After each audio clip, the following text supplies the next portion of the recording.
What's up, people? Welcome back to Invest with T-Claus. My name is Tevi, and this is a channel dedicated to my investment journey, along with coverage in Tesla, NEO, Virgin Galactic, and ChargePoint. Join me for the information, stay for the fun clips. All right, so earlier this week, Tesla had its Q4 2020 earnings call, during which for the first time in their 18 years of operation, they were able to report that they've achieved a full year of profit.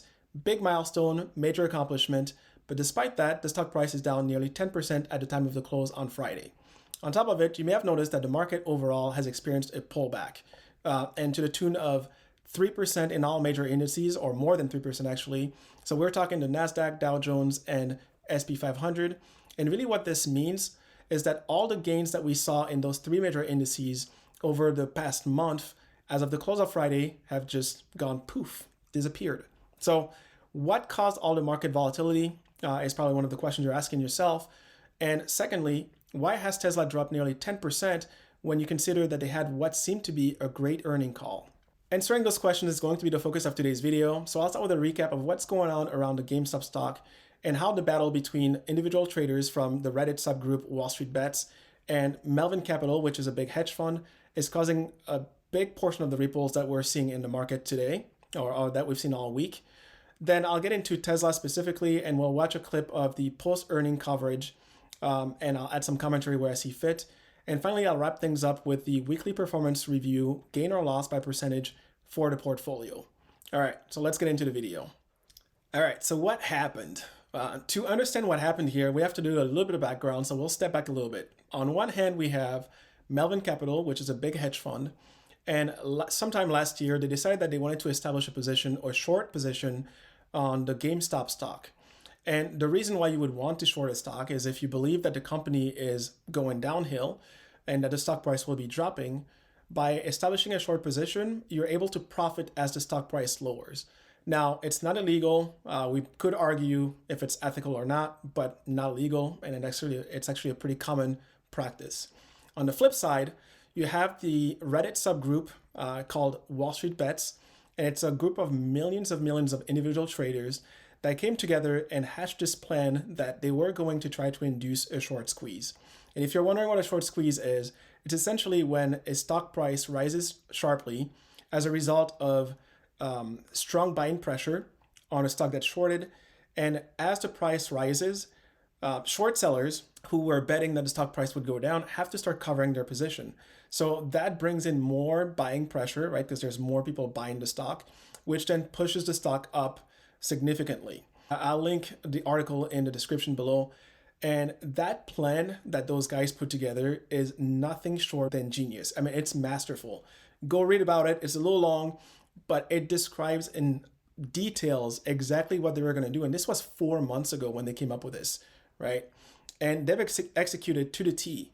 And as a result, the stock price went from $5 to over $400 before, and it dropped a little bit here, but just insane. Melvin Capital lost a ton, and not saying that I support it or I'm happy about it, but as a result, they lost nearly 30% of their value, and they had to raise $2.7 billion, and I think somewhere around there, I'll link an article in the description as well of how much they lost, and they had to get money, from a sister company. But the problem with this whole situation is anybody who was short on GameStop had to cover their position. So how do they raise the money? Well, they have to sell other stocks or other securities to try to raise enough funds to then cover those positions. So you can see that ripple effect of, selling other stocks, which, if we're selling over here, it's impacting the market as a whole. So that's where really that ripple effect came in and led to a lot of the sell-offs that we saw during the week and that whole volatility. So ultimately, because of all the buying and selling and all the momentum, all the people trying to get in, we ended up overwhelming applications like Robinhood, Webull, and other brokerages who had to put a pause on the trading. So there was a lot of controversy around should have Robinhood and Webull or any of those other brokerages companies stop the trading around names like GameStop, AMC, BlackBerry, or American Airlines. Like, should they have done that? And, you may agree, you may disagree, but I think at the end of the day, this is my take on it. And I would love to hear what your thoughts are, or if you have any thoughts on the whole situation. put it in the comments below. But at the end of the day, there's a lot of people that were trying to get in on these trades that didn't necessarily understand what was going on. So when a short squeeze happens, those who were in early, they're going to gain and benefit from that. The problem is when it gets to a certain level, people start bailing, right? These are not long-term investments. And so typically it's the last people to jump in, like they're coming in when the party's almost over, that end up getting hurt because they're buying these stocks, these securities at a very high price. And ultimately, businesses have a right to protect themselves, right? Because if you can't cover, and if you're not able to cover the losses, right, that you're experiencing from trading options or whatever else, it's companies like Robinhood, like Webull, or TD Ameritrade, or any of those names that are going to be stuck with the bill. And ultimately, it's not over, right? This is not over. They're still talking about it, Wall Street bets versus the hedge funds. The stock price for GameStop is still high up there. So, we're going to continue to see some of these volatility going into next week here. So get ready, get some popcorn, and enjoy the show. All right, so let's switch gears here. We'll watch a quick clip from Yahoo Finance discussing the earning call. Joining me now is Carl Brower. He is executive analyst at iccars.com. Carl, good to see you. So on the conference call yesterday, Elon Musk called 2020 a defining year for Tesla. Would you agree with that? I would agree with that. And it's impressive that the company was able to do what it did in such a challenging year, right? Most car companies lost sales last year. They certainly didn't grow them substantially like Tesla did. And they maybe had some challenges in this last quarter on the earnings side, but I think you have to look at 4 quarters in a row of profitability. As you mentioned, took 18 years, but here we go. We got a full calendar year of profitability from Tesla. Solid point here around Tesla's sales growing last year while everybody else was either stagnating or losing shares. And a good example of that would be in Germany during Q3 2020 when Tesla grew by 25% while everybody else, again, was in reverse. The other thing to note, and that's important to know, is that regardless of the fact that Tesla had a great quarter and you can actually see that their revenue grew, because they missed the earning per share, and that's what that's what Wall Street analysts were estimating. So whatever they were estimating, if Tesla was not able to meet or beat that target, it's considered a miss. And so that's just how it goes. It's not fair, but that's the way the game works. So that's why we're seeing that the market is disappointed in Tesla's performance. And what about the stock performance we've seen? I mean, what an incredible ride this stock has been on, up nearly 700% over the past year, even though results are quite good. Would you say that we're in a bubble here and that, the stock is just too expensive compared with its performance? There is no denying the fact that this stock is not being evaluated as any normal, automotive company would be evaluated. Now, plenty of people would say, well, that's because he's not an automotive company, he's a tech company. Regardless, I feel like it's maybe not even being evaluated as a tech company at these levels. But there are some interesting things brewing, right? I think the most interesting to me is the concept and the possibility of full self-driving. Everyone's chasing that right now. I mean, a lot of big tech companies and car companies, some of them working together, trying to get there. And we know Tesla's trying to do it too, but pretty much on its own without really any other big partner. But if Elon and Tesla were able to get there either first or among the first, that could be a game changer and could make even the current price of the stock look like a bargain, given the influence that could have on business as a whole if he gets there. In the last video that I posted on Tesla, I discussed how I believe that the stock price has the potential to reach $1,400 this year, and I'll link the video here. And Elon, once again on the earning call, reiterated the fact that this year Tesla will achieve full autonomy and they'll launch their subscription model for full self-driving. And at the pace that full self-driving is progressing, it's looking like Tesla will indeed be the first one to reach full autonomy. Wow. Hard to believe at this level it would be a bargain, but okay, I hear you. I want to talk about some of the possible headwinds, and I would think it's going to be one of those headwinds would be increased competition. We saw today GM coming out and saying by 2035 they want their entire fleet to have gone electric. So who does Elon Musk sort of need to be looking over his shoulder for? Yeah, there's a lot of collaboration going on from some very powerful entities out there. You've got Rivian working with Amazon and Ford to put together an electric truck that should be out soon. You've got several other truck makers doing the same thing. You've got Ford themselves looking at a fully electric F-150. And then, of course, you have plenty of car companies, too, like Lucid and, even Karma and Fisker, all these different companies that are coming. So Tesla had most of its history as kind of the only game in town as a premium high-performance electric vehicle. And it's not going to be the case much longer for them. But then you see things like the updated Model S and the Model X. These are cars that have been around for, well, one of them 10 years. And just doing some updates like he's done, but not a full redesign, if he can continue to sell it at roughly those same prices, he should have even a higher profit margin built in. And he should get some new sales from an updated Model S and Model X. Both of them look pretty good. So that'll help on the profit on those. Of course, he's going to live and die on the Model 3 and the Model Y. Those are his volume sellers. And if he can get the semi-truck thing going too, that we've heard him talking about it, maybe the Cybertruck too, but I think the semi-large truck's got a more long-term potential.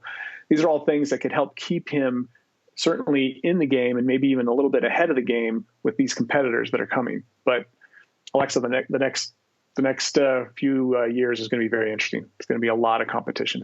We've heard about this point about the competition coming for years. And in all fairness, I get that we have to talk about the competition coming because there's other players in the market. But the reality is it's not a competition for that number one spot. Tesla's number one, and then we have everybody else. And at the end of the day, this is how Tesla has been dealing with the competition for years.